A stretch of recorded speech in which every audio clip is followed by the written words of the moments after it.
all eyes are on everything related to BlackRock's Bitcoin ETF.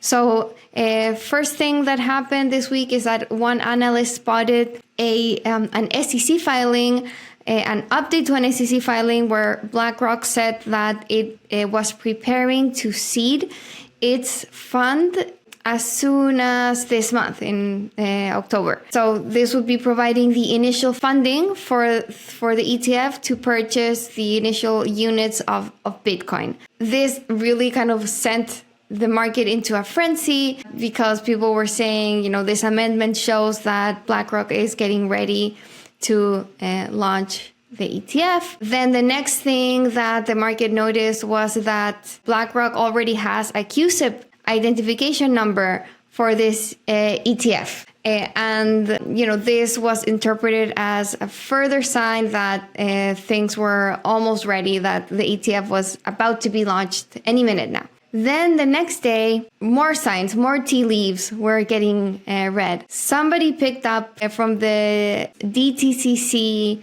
website that, the DTCC is the place where it is the Depository Trust and Clearance Corporation. Very arcane securities website, but like I said, everyone is just scouring the web to find any sign possible to see where the process stands with this ETF.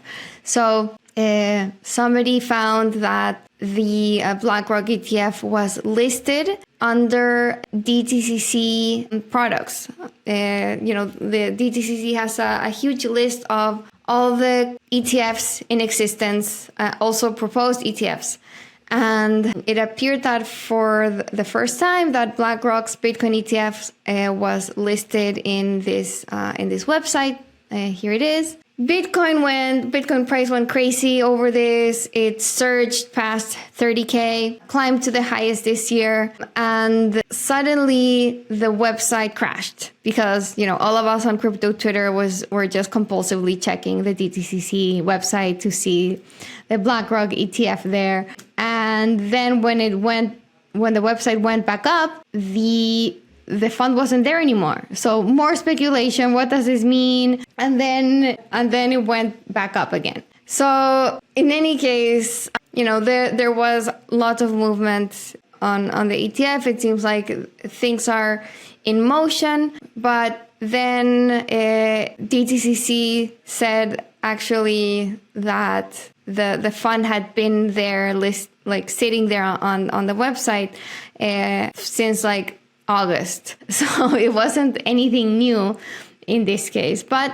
at least, this update from BlackRock in its filing to the SEC saying that it would seed the fund, this QSIP number, it all lends to this narrative that BlackRock's iShares Bitcoin Trust is about to launch. The truth is, is the SEC is still reviewing it. We don't know by when they'll have their decision. They have until January to provide their decision. So there's really no reason to think that they would be able to, that they would make a decision earlier than that. So we'll see. But in any case, all this ETF speculation really just kicked off a new rally, starting with Bitcoin, but also bringing everything else up together with it. So Bitcoin was up almost 20% this week.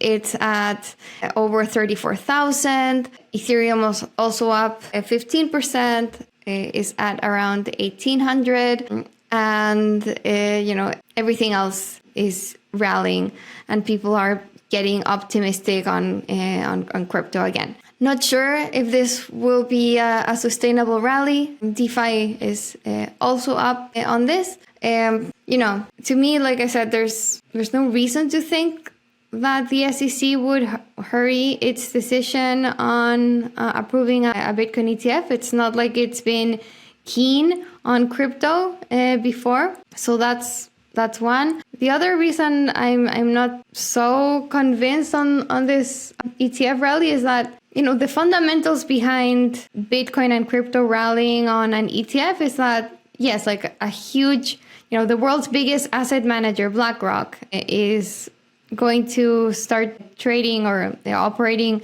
a spot Bitcoin ETF. That means that BlackRock is going to be distributing this product and will have to buy Bitcoin to back the trades on this fund. So that means more demand for Bitcoin. That means prices will rise.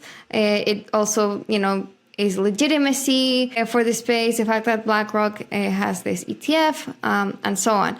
But by the time that all of this actual demand comes in, like BlackRock issues this ETF, and then the thinking is, well, now Wall Street is going to go buy this fund, and then BlackRock will buy Bitcoin in as a result. This takes time.